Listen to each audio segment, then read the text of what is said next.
Alright, so in the last video, the first video, we just introduced the idea of an English brain. What is it? And talked about the things that we're going to be doing in this course.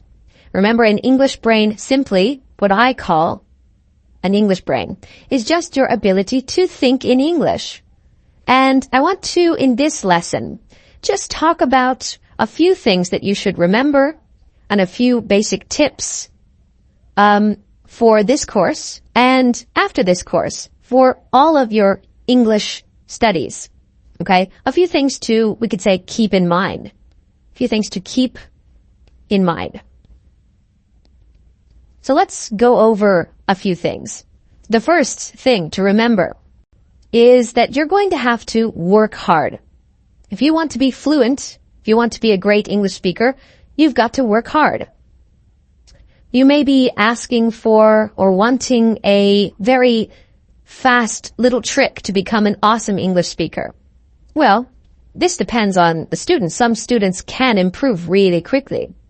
But generally, I can tell you, if you want to be good at something, you have to practice it. This is obvious. So I hope you don't think that at the end of this course you're going to magically be a fluent English speaker. Of course not. Probably. Okay? Now, I hope you can take the things from this course and then practice the ideas from it again and again until you do become a fluent English speaker. That's the idea. So I just hope that you keep in your mind that practice is the thing that gets you to fluency, not just learning. Right? Learning is the first step. Ah, I see. That's how I should do it. Now I'm going to take that idea and do it many, many, many times. So learning something is often not enough. You have to learn it and apply it, do it, practice it many times. Practice will get you to where you're going, but you have to practice in the right way. Now, some students say, well, yeah, I know I should maybe learn to think in English when I'm speaking, but that's not the only way. I can also do it another way. I can learn by or through my own language. Right? I'll think in my language and then speak in English, and then I will become fluent. Both ways are okay. No, you will not meet, and you cannot meet a person who thinks in their language and at the same time speaks in another. It doesn't happen. If there's a perfect speaker of this language, or maybe they learned that language, when they're speaking that language perfectly, they're thinking in that language. And if they change and speak in another language, maybe their own language, then they're thinking in that language. The only way, there's only one road. There aren't two roads. Both are not okay. The only way is to learn to think in English. If you do not do it, you will not be a fluent English speaker. It's that simple. If you do not do it, if you do not learn to think in English, you will not be a fluent English speaker. I can promise you. I've asked a lot of successful students. I've talked to a lot of successful language learners. I've had a lot of experience teaching students. And the ones who succeed, the ones who do it well, are the ones who change their way of thinking and start thinking in English. It's the only way. So, both ways are not okay. Another really important thing to remember is that time does not equal success. You can spend a lot of time doing the wrong thing, doing things the wrong way. And one of the perfect examples of this is the way to study words. Now, we'll be talking about that very soon. In another lesson, we'll be talking about that. The time that you put in plus the methods that you use. Together, these things can make you successful. This is a way to improve English effectively.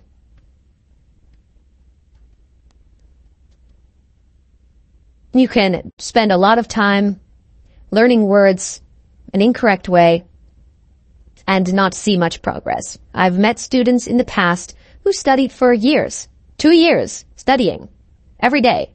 Almost nothing. Almost no progress. It happens. So, time is not the only thing. It's also about the way you do it. Time is important. You need time, but it's not the only thing. Now, you see 3 words here. Play, jump, swim. Why did I put these 3 words here? All right, well, it's simple. Don't think of English as this very, very hard thing, like science, where this is this, right? If you do this, you will get this. And this is the only way this can be. Don't think of it like this, because if you do that, you won't really challenge yourself to think creatively in English. So you have to be able to think creatively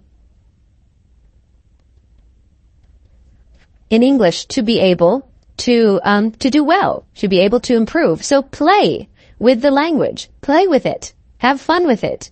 See if this and this works together, right? If you learn 2 things or you learn something new, try to see if you can make it work in this way, and then maybe ask, is this right? Ask someone who knows, is this the right way? Don't only follow what someone teaches you, right? Someone teaches you this is right. Well, that might be right, but something else might also be right. So when you learn something, play with it. And by playing with it, you explore more about that thing you learn. This is a really great way to understand more about the language, how it works, and what you can do with it. Also, I have the word jump here. Jump means not to have any reservations.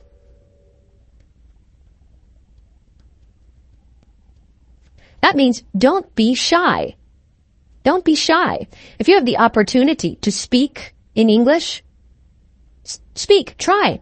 You might think, I'm not good enough, right? I don't know exactly how to say it. I don't know the right words to use. Just try. The ones who improve more quickly are the ones who just try. Okay, maybe you don't know the right word. Is there another way to say it? Can you describe it instead of saying the word? So jump into it. Be more enthusiastic. Be energetic. Use every opportunity or chance that you have to use and practice English. And by doing this, you will be around English more, and you will find out where your problems are. I tried this. It didn't work. They didn't understand that. So next time, maybe I'll try this way. That worked. Okay, I got it. But if you never tried, if you just sat back and say, I'm not good enough, I don't know the right words, you'll never know this wasn't right. You'll never know this was weird, right? Being wrong sometimes, sounding strange sometimes, sounding incorrect or being incorrect sometimes, that's okay. That is okay. By making mistakes, by jumping in and making mistakes, you will actually improve. So, don't be afraid. Don't be shy. Just try. Don't be afraid. Don't be shy. Just try. It rhymes. Good. Swim. Swimming, basically, what I mean is immerse yourself. Immerse yourself means to surround yourself with the language. If you want to learn a language, how can you learn it? Just by looking at little pieces of the language, say English, from your own language. If you learn English through your language only, and you learn the meaning of that word with your language rather than that language, yeah, maybe okay, you might learn something, but it won't be very deep, and you won't be able to really get a feeling for it. Right? And it also might be a little bit slow. And it certainly won't help you to think in English, which is what this course is about. So, immerse yourself. Be around English as much as you can. The best way to do this is to go to an English-speaking country and live there. But not everybody can do that. Right? So, there are many ways to surround yourself with English. And I'm sure you know some of those. Movies, TV, radio, reading, right? Articles, literature, poetry, listening to a lot of different things. All of these are ways to immerse yourself, to swim in English, okay? don't be afraid to surround yourself with the language you're trying to learn. That's called immersion. And if you do it, you're more likely to improve more quickly, and you're more likely to be able to think in English, and you're more likely to be able to get a feeling for English. Okay? So,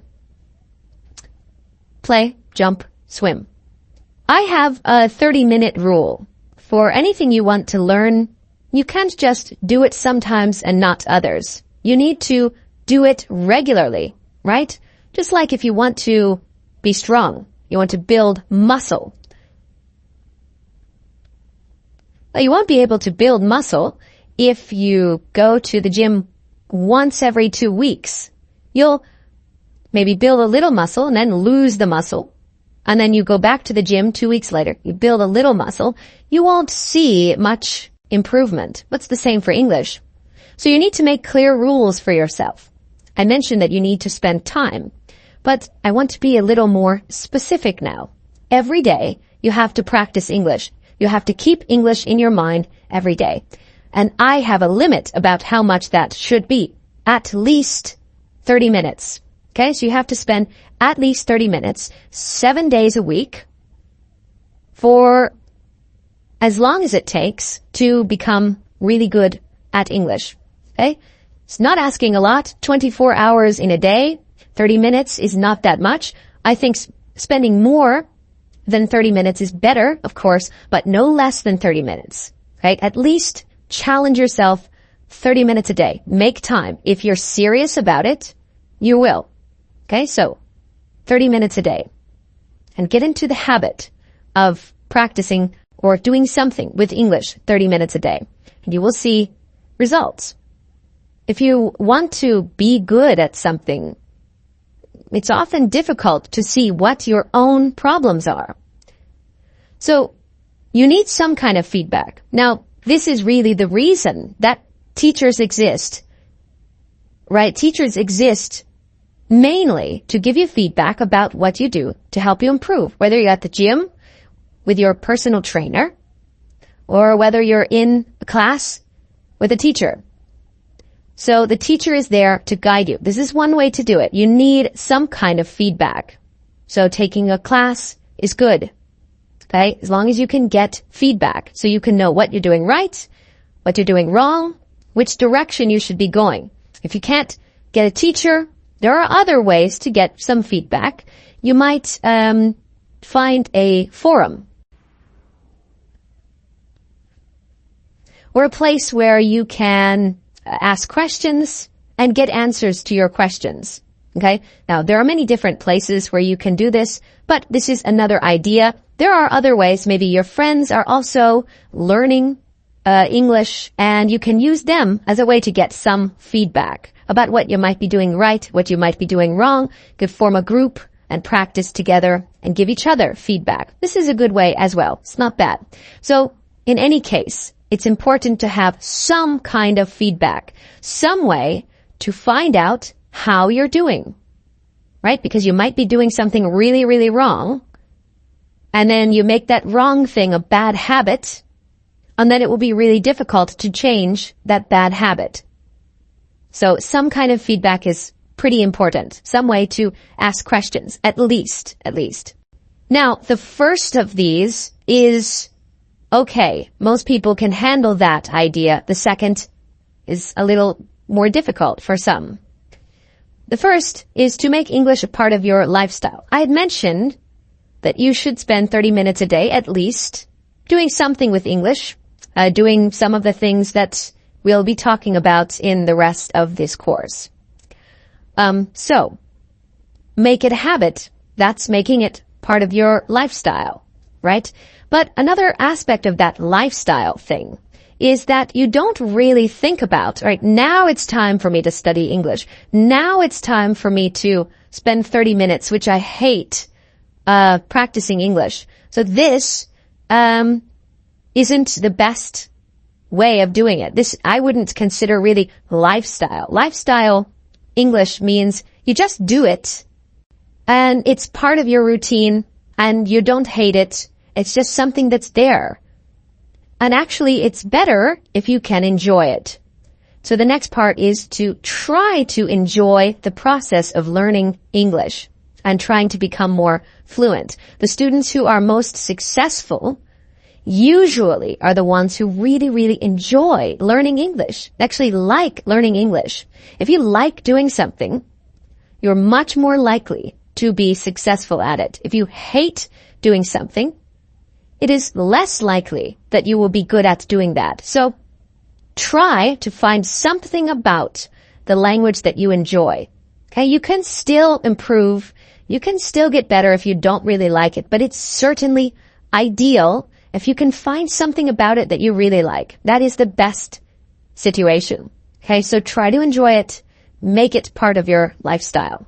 Okay, and that's really important. So in the next lesson, we're going to be talking about how we can learn and practice by reading, the importance of reading, and how we can read in the right way to develop our English brain.